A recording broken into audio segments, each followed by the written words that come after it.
अनोखी गवाही। सूर्यपुर नाम के एक छोटे से गांव में नारायण नाम का एक किसान रहता था।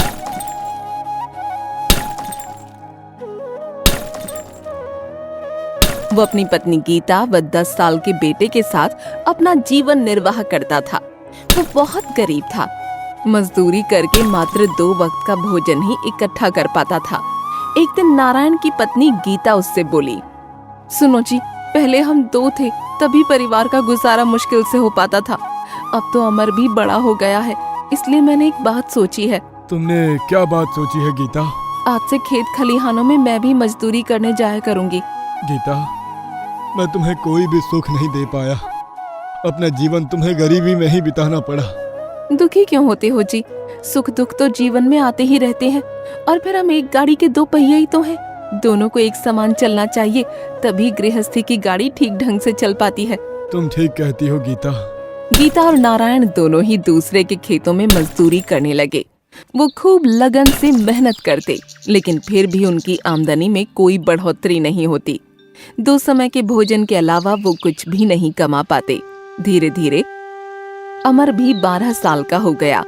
एक दिन फिर से नारायण निराश मन से गीता से बोला, गीता, सब पूर्व जन्मों के पापों का फल है। इतने वर्षों में तो कूड़े के ढेर के दिन भी आते हैं। फिर हमने ऐसा कौन सा पाप किया है जो गरीबी हमसे चिपक कर रह गई है? सब ईश्वर की माया है, अब तो वही हमें आगे का रास्ता बता सकते हैं। उसी रात नारायण के स्वप्न में देवी सरस्वती प्रकट हुई और कहने लगी, पुत्र नारायण, तेरा बेटा बड़ा हो गया है, इसे पढ़ाता क्यों नहीं? देवी सरस्वती, आप तो मेरी दशा से भली भांति अवगत होंगी। ऐसी कठिन परिस्थितियों में मैं कैसे अमर को पढ़ा सकता हूँ? कुछ भी करो बेटा, अपना पेट काटो, पर अमर को अवश्य पढ़ाओ। उसकी शिक्षा के उपरांत ही तुम्हारी गरीबी दूर होगी। ये कहकर देवी सरस्वती अंतर ध्यान हो गईं और अगली सुबह नारायण ने सारी बात अपनी पत्नी को बताते हुए कहा, गीता, आज रात माँ सरस्वती मेरे सपने में आई थी। वो कह रही थी, अमर को शिक्षा प्राप्त होने के बाद ही हमारी गरीबी दूर हो सकती है। सुनो जी, तुम आज ही अमर को लेकर काशीनाथ चले जाओ। काशीनाथ? लेकिन वहाँ क्यों? काशीनाथ में विश्वगुरु नाम के विद्वान रहते हैं। शिक्षा जगत में उनका बहुत बड़ा नाम है। तुम अमर को विद्या अध्ययन हेतु उनके पास ले जाओ। गीता, इसके लिए तो बहुत अधिक धन की आवश्यकता होगी। कहाँ से आएगा इतना धन? इसके लिए तो लाला के पास ही चले जाओ। लाला के पास? हाँ, ले देकर गांव में वही तो महाजन है। अमर की शिक्षा के लिए उन्हीं से कर्ज ले लो। गीता, लाला अत्याचारी महाजन है। वो हमेशा गरीबों का शोषण करते हैं। वो बहुत अधिक ब्याज पर कर्ज देते हैं और समय पर कर्ज ना चुकाने पर वो बहुत क्रूर हो जाते हैं। तुम ऐसे महाजन से उधार लेने की बात कर रही हो? इसके अलावा और कोई रास्ता भी तो नहीं है जी। कुछ भी हो, जब साक्षात माँ सरस्वती ने अमर को शिक्षा दिलवाने को कहा है, तो हम अपने बेटे को शिक्षा अवश्य दिलवाएंगे। परंतु ऋण लेने के लिए हमारे पास गिरवी रखने के लिए है ही क्या? लाला बिना कोई वस्तु गिरवी रखे किसी को धन नहीं देते। तुम ये घर गिरवी रख दो। ये क्या कह रही हो तुम? सिर छुपाने का यही तो एक आसरा है। भगवान ना करे यदि ये भी छिन गया तो क्या होगा? शुभ शुभ बोलो जी, भगवान जो करेगा ठीक ही करेगा।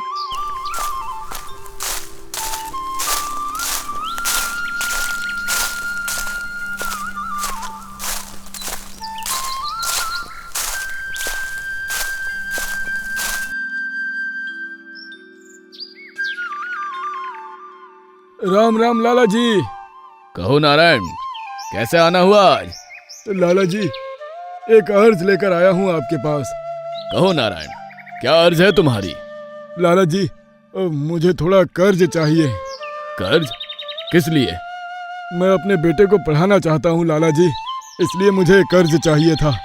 ओहो, लेकिन तुम कर्ज लोगे किस पर? गिरवी रखने के लिए तुम्हारे पास है ही क्या?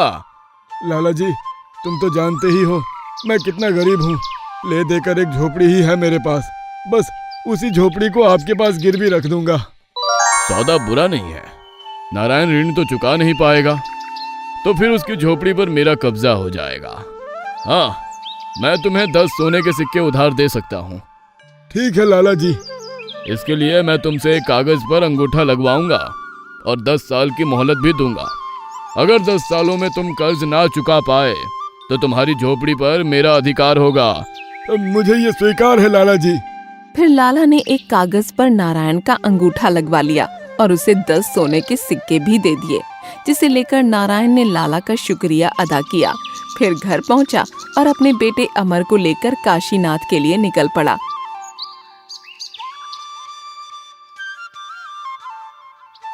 लंबा रास्ता तय करने के बाद वो काशीनाथ पहुंचकर विद्वान शिव गुरु की कुटिया में जा पहुंचे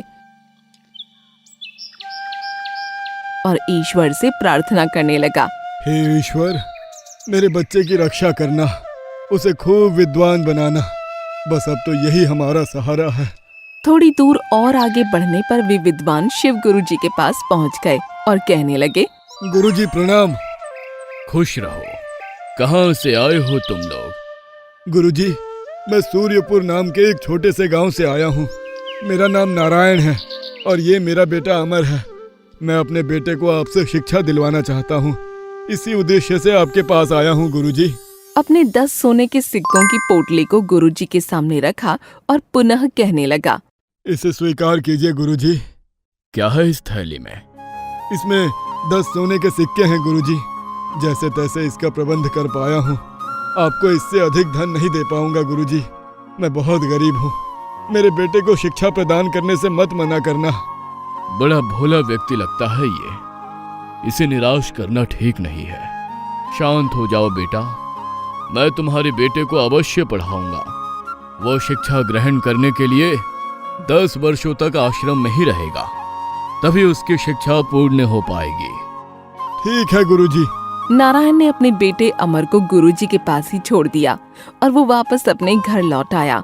गुरुजी ने अमर को शिक्षा प्रदान करना आरंभ कर दिया। धीरे धीरे 10 वर्ष बीत गए और अब अमर भी बड़ा हो गया।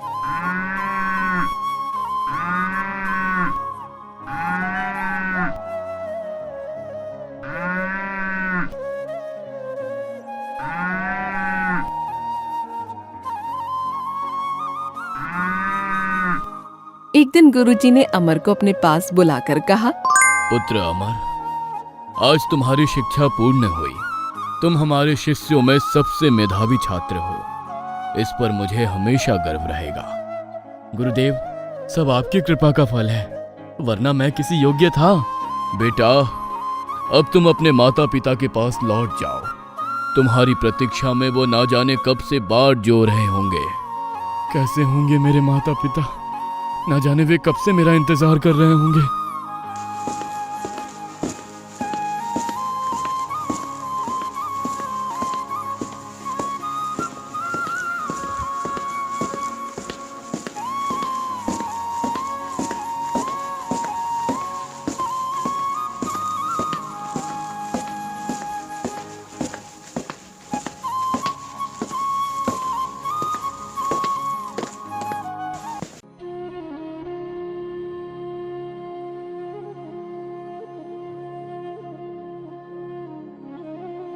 अगले ही दिन अमर लंबा रास्ता तय करके अपने गांव जा पहुंचा और अपनी झोपड़ी देखकर सोचने लगा। कितना सुंदर दृश्य है। कितना समय हो गया जब मैं यहाँ से गया था। वो घर के भीतर जाने लगा तो थोड़ी ही दूरी पर खड़ा नारायण आगे आ गया और उसे रोकते हुए कहने लगा, कौन हो तुम और अंदर क्यों घुसे चले आ रहे हो?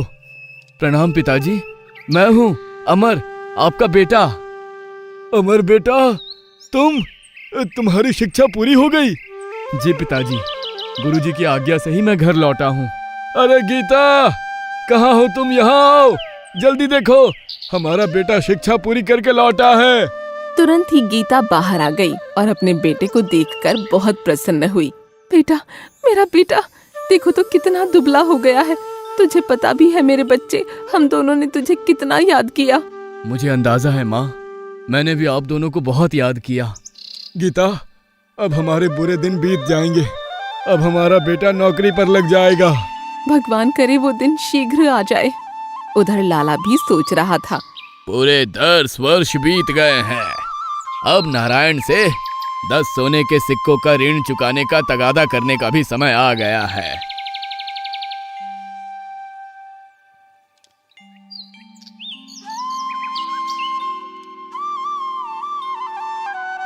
वो तुरंत ही नारायण की झोपड़ी की ओर चल दिया। जब वो झोपड़ी के पास पहुंचा तो सामने अमर को खड़ा देख सोचने लगा। तुम अमर हो? हाँ, मैं अमर हूँ। और आप लाला जी? ओह, भूले नहीं तुम मुझे? लाला जी, तुम भी कोई भूलने की चीज हो? कहो, कैसे आना हुआ आपका? तुम्हारे माता पिता कहाँ है? अमर ने लाला की बात का कोई जवाब नहीं दिया तो लाला का पारा चढ़ गया। वो तुनक कर बोला, बताते क्यों नहीं? तुम्हारे माता पिता कहाँ है? सुनो लाला जी, मेरे पिताजी जिंदा पेड़ों को काटने और मुर्दा पेड़ों को रोपने गए हैं। क्या? हाँ लाला जी, और मेरी माँ हवा बेचने और चांदी खरीदने गई है। लगता है ये अमर आवश्यकता से अधिक पड़ आया है, तभी ऐसी बातों से मुझे मूर्ख बना रहा है। अमर को धमकाते हुए वह बोला, ये कैसी ऊटपटांग बातें कर रहे हो? मैंने जो पूछा है उसका ठीक ठीक उत्तर दो। मैंने बताया तो लाला जी। सुनो, तुम्हारे पिताजी ने 10 वर्ष पहले ये झोपड़ी गिरवी रखकर मुझसे 10 सोने के सिक्के उधार लिए थे। क्या? क्या लाला जी, सचमुच? हाँ, नारायण ने 10 वर्ष बीतने पर भी वो सोने के सिक्के मुझे वापस नहीं लौटाए हैं। आज मैं अपने सिक्के लेने आया हूँ। तुम सच सच बता दो कि तुम्हारे माता पिता कहाँ है, नहीं तो क्या करोगे लाला? लड़का बड़ा चालबाज है, इससे चालाकी से काम लेना होगा। तो उधार दिए सिक्के वापस नहीं मांगूंगा। यानी कि आप कर्ज माफ कर दोगे? हाँ हाँ, माफ कर दूंगा। तुम बताओ तो सही वो कहाँ है? लाला जी, मैं आपकी बात पर कैसे विश्वास करूं भला? मैं पृथ्वी और आकाश को साक्षी बना रहा हूँ। लाला जी, ये दोनों ही बोल नहीं सकते, अतः उन्हें साक्षी नहीं बनाया जा सकता। तो फिर क्या करे? अगर आप किसी जीवित प्राणी को साक्षी बनाएं तो मैं मान लूंगा। ये बित्ता भर का छोकरा तो हाथ ही नहीं जमने दे रहा है, पर मैं भी कोई कम नहीं हूँ। तभी लाला की नजर झोपड़ी पर बैठी तितली पर पड़ी। वो कहने लगा, मैं इस तितली को साक्षी मानकर वादा करता हूँ कि यदि तुम अपने माता पिता का पता बता दोगे तो मैं उनके द्वारा लिया गया कर्ज माफ कर दूंगा। ये हुई ना कुछ बात लाला जी। अब सुनो, मैंने कहा था ना कि पिताजी जिंदा पेड़ों को काटने वो मुर्दा पेड़ों को रोपने गए हैं। इसका मतलब है कि वो पेड़ों को काट कर बांध लगाने गए हैं। ओह, तो ये मतलब था तुम्हारा। तुम सचमुच बुद्धिमान हो अमर। अच्छा, अब मैं चलता हूँ। लाला, तूने बहुत से भोले भाले गरीब लोगों को सताया है। अब देख तू मेरे जाल में कैसे फंसता है।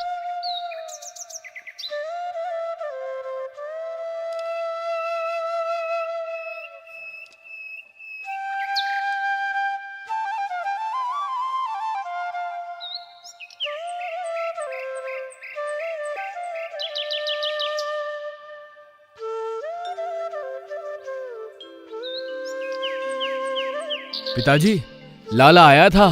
ओह, अब क्या होगा? पिताजी, आप घबराओ नहीं, मैं आ गया हूँ। उस जमाखोर लाला से मैं निपट लूंगा। तुम? लेकिन कैसे बेटा? लाला बहुत चालाक है। आप घबराओ नहीं पिताजी, ईश्वर जो चाहेगा वही होगा।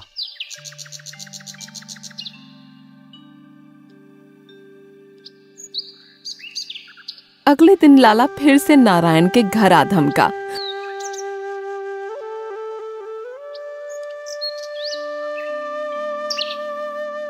उस दिन फिर अमर घर पर अकेला ही था। लाला जी, आज कैसे आना हुआ? अपना उधार मांगने आया हूँ। कहाँ है तुम्हारे माता पिता? लाला जी, तुम किस उधार की बात कर रहे हो जो कल तुमने माफ कर दिया था? माफ किया था? तुम झूठ बोल रहे हो। कल ही तो आपने कर्ज माफ करने की बात कही थी। मैं महाराज के दरबार में शिकायत लेकर जाऊंगा। हाँ,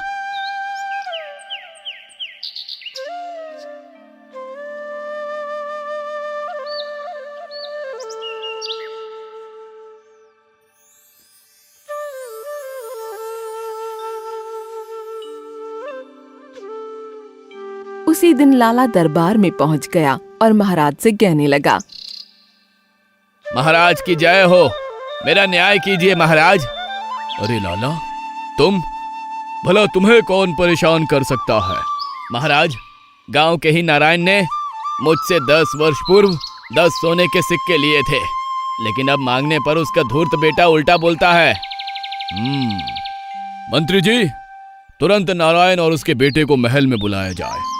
महाराज के आदेश पर तुरंत नारायण और अमर को बुलाया गया। तो महाराज ने नारायण से प्रश्न किया। नारायण, ये क्या मामला है?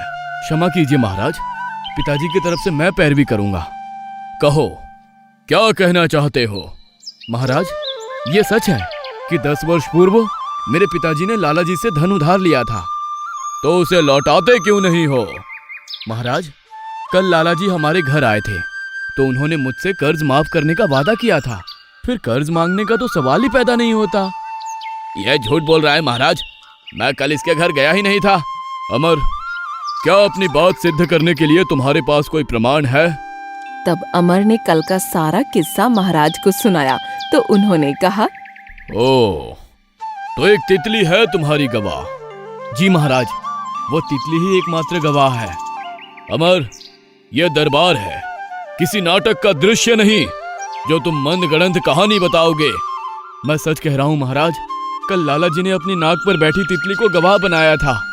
यह झूठ बोल रहा है महाराज, कल जब मैं इसके घर गया था तो तितली झोपड़ी पर बैठी थी। अरे अरे, ये मैंने क्या कह दिया, अपने ही खिलाफ गवाही दे दी। लाला, अब तो तू मेरे शब्द जाल में फंसी गया। लाला, इस बात से यह सिद्ध होता है कि अमर सच और तुम झूठ बोल रहे हो। अब नारायण तुम्हें 1 भी रुपए कर्ज नहीं चुकाएगा। मुझे माफ कर दीजिए हुजूर, जो मैंने आपसे झूठ बोला। लाला, तुम अपना धंधा चलाओ, लेकिन ईमानदारी से। दोबारा झूठ और फरेब से काम किया तो तुम्हें बंदी गृह में डलवा दूंगा। जी महाराज, दोबारा ऐसी गलती नहीं होगी। दरबार समाप्त होने पर सभी अपने अपने घर जाने लगे तो महाराज ने अमर को रोक कर कहा, अमर, मैं तुमसे बहुत प्रसन्न हूँ। तुम्हारी सूझबूझ ने तुम्हें कर्ज चुकाने से बचा लिया। क्या तुम मेरी एक बात मानोगे? अवश्य महाराज, आप बस आदेश दीजिए। मैं जानता हूँ तुम शिक्षा ग्रहण करके आए हो और बहुत बुद्धिमान हो। तुम्हारी जगह तो मठों में विद्वान की है, किंतु मैं चाहता हूँ कि तुम राज दरबार में रहकर न्याय मंत्री का पद संभालो। क्या तुम्हें यह मंजूर है? अवश्य महाराज, ये तो मेरे लिए सौभाग्य की बात होगी। राजसराय में तुम्हारे रहने व खाने पीने की व्यवस्था कर दी जाएगी। तुम कल से ही दरबार में शामिल हो सकते हो। जैसी आपकी आज्ञा महाराज। इस तरह अमर की सूझबूझ ने अमर और उसके परिवार की परिस्थितियों को बदल दिया।